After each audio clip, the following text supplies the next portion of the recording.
आपका स्वागत है आपके अपने YouTube चैनल महाअध्ययन में। वीडियो को लाइक करें और अगर अभी तक चैनल को सब्सक्राइब नहीं किया है तो जल्दी से कर दीजिए। आज हम करने जा रहे हैं हमारी 8वीं की कक्षाओं के लिए सामाजिक विज्ञान की वर्कशीट और जिसका नंबर है 22 और आज तारीख है 14 दिसंबर और हमारे पाठ का नाम है जब जनता बगावत करती है 1857 और उसके बाद।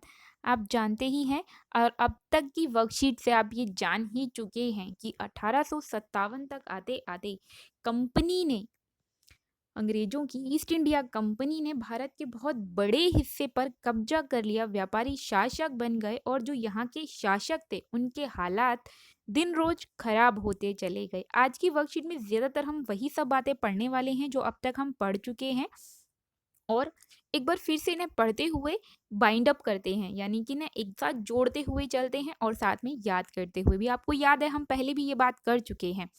18वीं सदी के मध्य से ही राजाओं और नवाबों की ताकत छिनने लगी थी, एक बात। दूसरी बात, उनकी सत्ता और सम्मान दोनों खोते जा रहे थे।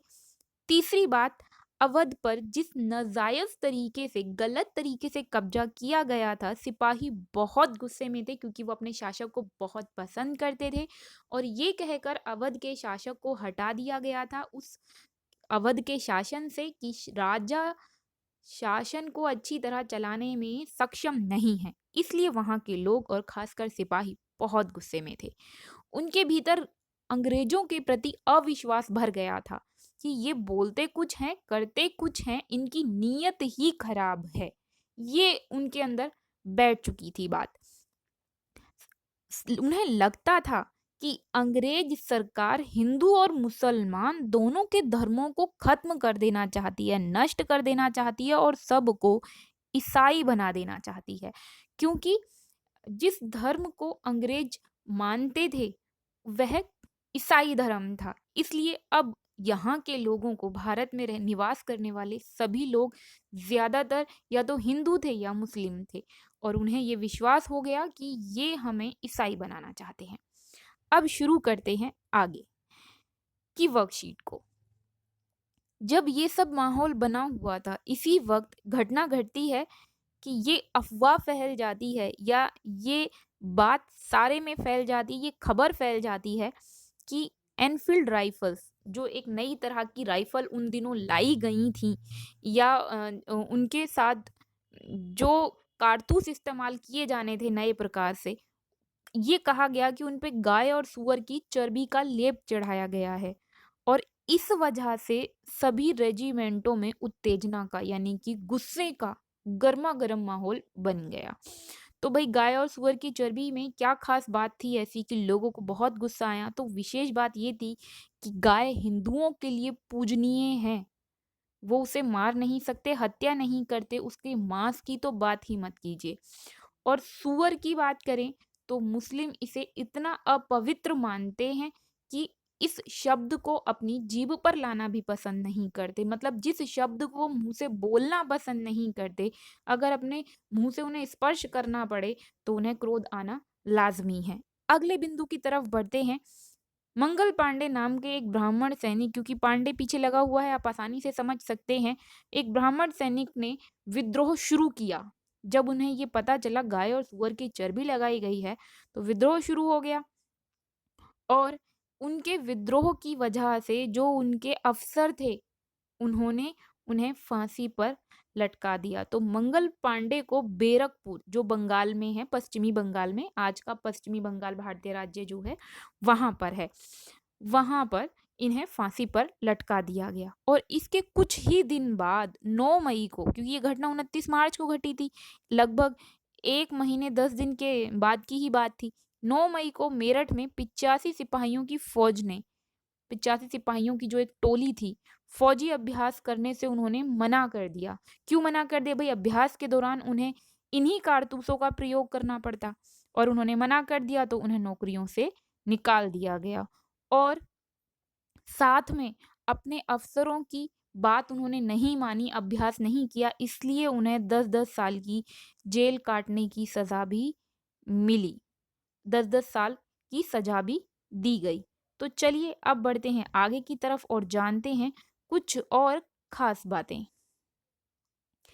अगर इसी बिंदुओं को हम आगे की तरफ बढ़ाएं तो हम देखते हैं कि 10 मई को सिपाहियों ने मेरठ की जेल पर धावा बोलकर बंद सिपाहियों को, अब ये घटना 9 मई को घटी थी जो भी हमने बात की कि सिपाहियों को निकाल दिया गया उनकी नौकरियों से, तो 10 मई को मेरठ की जेल पर उन्होंने धावा बोल दिया और उसके बाद जो भी सिपाही बंद थे, जो अन्य सिपाही थे, उन्होंने बंद सिपाहियों को जिन्हें 10-10 साल की सजाएँ मिल गई थीं, उनको आज़ाद करा लिया और अंग्रेज़ों पर हमला कर दिया और उनके जो भी हथियार थे, बंदूक वग़ैरह आदि सभी, उनको अपने कब्ज़े में ले लिया। साथ में अंग्रेज़ों की जो दूसरी धन संपत्ति, इमारतें, जो भी वहाँ मौजूद थीं, सबको आग के हवाले कर दिया, यानी सब कुछ जलाकर राख कर दिया। हथियार कब्ज़े में ले लिए और बाकी संपत्ति नष्ट कर दी। और इसी रात सिपाहियों की टोली घोड़ों पर सवार होकर दिल्ली पहुंच गई, यानी कि वो लोग मेरठ से सीधा दिल्ली पहुंच गए। अब दिल्ली क्यों चले गए? क्योंकि अब तक अंग्रेजों से पहले जिसका साम्राज्य भारत में माना जाता था वो थे मुगल, मुगल साम्राज्य। और मुगल शासक पूरे भारत का राजा, यानी कि पूरे भारत का शासक माना जाता था और वो रहते थे दिल्ली में, लाल किले में। इसलिए ये सब लाल किले, या ये कहें ये दिल्ली की ओर रवाना हो गए, दिल्ली पहुंच गए। उनके आने की खबर जैसे ही फैली वैसे ही दिल्ली में जो सैनिक मौजूद थे उन्होंने भी बगावत कर दी, यानी कि अंग्रेजों के खिलाफ उन्होंने बगावत कर दी और इन लोगों के साथ वो जुड़ गए जो मेरठ से सिपाही आए थे। सिपाहियों ने बहादुर शाह जफर को अपना नेता घोषित कर दिया। बादशाह को सिपाहियों की बात माननी पड़ी और उन्होंने सभी देश भर में जितने भी मुखिया थे, जमींदार थे या बड़े-बड़े शासक थे, छोटे शासक थे, रजवाड़े थे, सबको चिट्ठियां लिख दी और चिट्ठियां लिखकर उन्होंने कहा कि अंग्रेजों से लड़ने के लिए सब एकजुट हो जाएं और एक संघ बन जाएं। इसके बाद बहादुर शाह का ये एक छोटा सा कदम, जिसे हम आह्वान कहेंगे, इसके बहुत बड़े परिणाम सामने आए। अब सभी छोटे-छोटे शासक और रजवाड़ों को ये लगने लगा कि एक बार फिर से मुगल सत्ता स्थापित हो जाएगी और हम बेफ़िक्र होकर दोबारा अपने इलाकों में पहले की तरह शासन करेंगे और अंग्रेजों से मुक्ति मिलेगी। अब बढ़ते हैं आगे की तरफ। बगावत फैलने लगी। तो बगावत फैलने लगी, इस बिंदु के साथ आगे बढ़ते हुए अंग्रेजों को उम्मीद ही नहीं, बिल्कुल उम्मीद नहीं थी कि कारतूस की घटना इतनी बड़ी घटना बन जाएगी। उन्हें लगा थोड़ा-सा विद्रोह होगा और उसके बाद बात खत्म। लेकिन ये कारतूस का मुद्दा इस तरह उछला कि स्थिति रातों-रात बदल गई।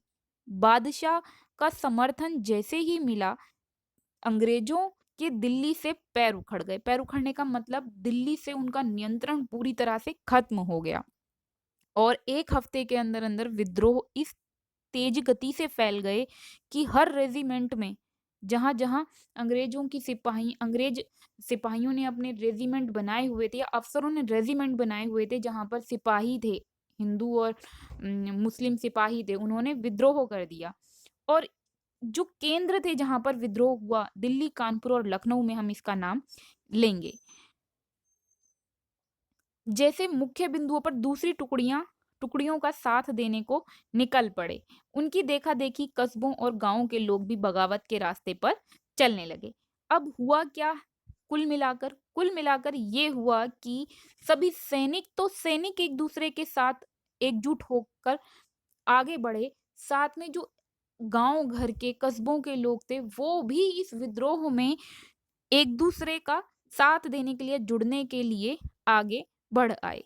स्थानीय नेता, जमींदार, मुखिया, जिसकी भी बात करें, सभी इस विद्रोह में अपनी भूमिका अदा करने के लिए आगे बढ़ आए या संगठित हो गए। और क्यों हो गए? क्योंकि ये सब चाहते थे अपनी सत्ता स्थापित करना, जो कुछ पहले चलता था, जैसे चलता था वैसे ही चलता रहे। साथ में अंग्रेजों की पराजय हो, लोहा लेना मतलब उन्हें हरा देना। अब इसी में बात कर लेते हैं उन मुख्य जगहों की, मुख्य नेताओं की, जिन्होंने,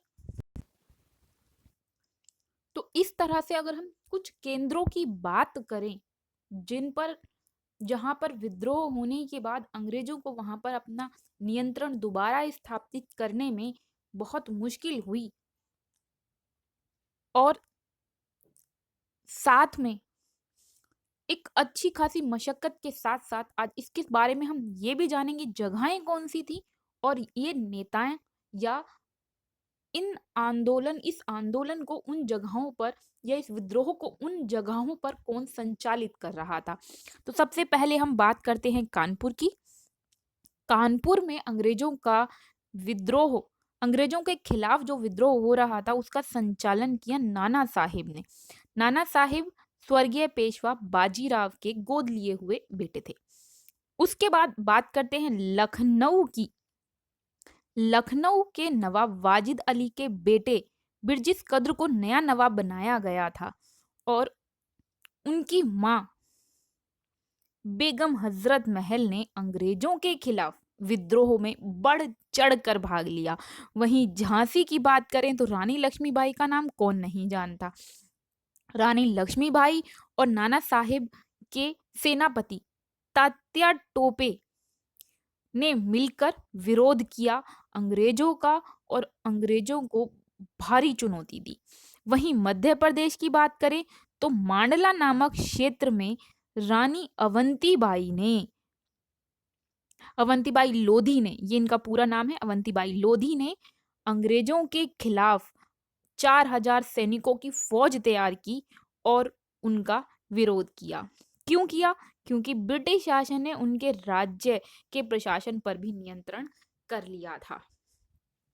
वहीं बरेली की बात करें तो बरेली में थे सिपाही बख्त खान, जिन्होंने लड़ाकों की विशाल टुकड़ी बनाकर दिल्ली की तरफ कूच किया।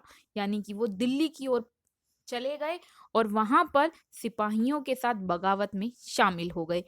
और वहीं अगर हम बिहार की बात करें तो जमींदार कुंवर सिंह ने विद्रोही सिपाहियों का साथ दिया और महीनों तक अंग्रेजों के खिलाफ 1857 की जो लड़ाई है, विद्रोह है, वो चलता रहा।